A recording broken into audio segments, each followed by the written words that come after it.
Hello बच्चों, कैसे हो? एक अच्छी प्रॉब्लम आई है मेरे सामने, बच्चों ने पेश करी है और बच्चे बोल भी रहे हैं कि सर वो वेव्स का टॉपिक है और बीट फ्रीक्वेंसी का टॉपिक है और उसमें काफी जगह शायद गलत आंसर लोगों ने शो किया हुआ है अलग अलग वेबसाइट्स पर। तो उसका सही आंसर प्लीज देखिएगा। मैं आज आपको उसके सामने सॉल्व करता हूँ क्वेश्चन, ठीक है? क्वेश्चन में क्या दिया हुआ है ध्यान से देखिए। उन्होंने बोला है कि सर जो frequency of the tuning fork है वो मेरी 250 हर्ट्ज है। क्या दिया है?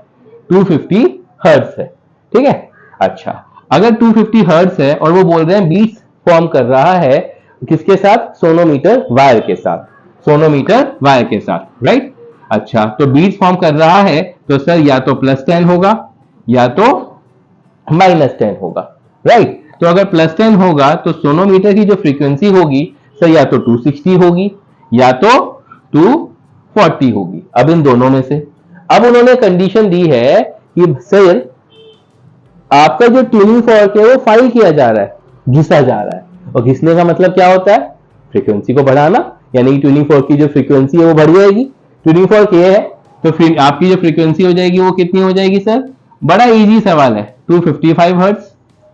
255 हर्ट्ज मानते हो, है ना? लेकिन सर ये तो दोनों की दोनों सेम ही रहनी चाहिए। ये कितनी है? 260 और ये कितनी है? 240। ये किसकी फ्रीक्वेंसी थी? सोनोमीटर वायर की। अब उन्होंने बोला कि नंबर ऑफ बीट्स जो है वो क्या हो रही है? डिक्रीज हो रही है। साइड बाय साइड क्वेश्चन में ये भी बोला है कि नंबर ऑफ बीट्स जो है वो क्या है?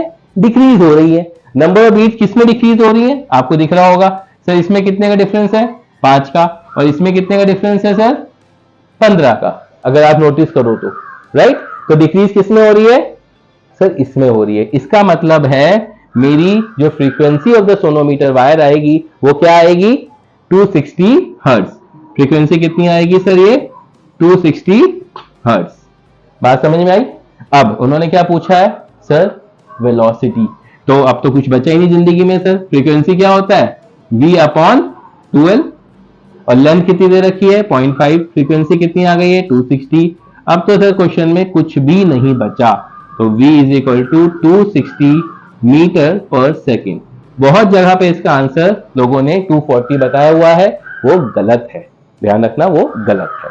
तो 260 is the right answer and बहुत अच्छा क्वेश्चन है समझने के लिए बीट फ्रीक्वेंसी का। I hope you understood. कोई दिक्कत तो कोई कमेंट सेक्शन में कमेंट करिएगा। Okay, thank you.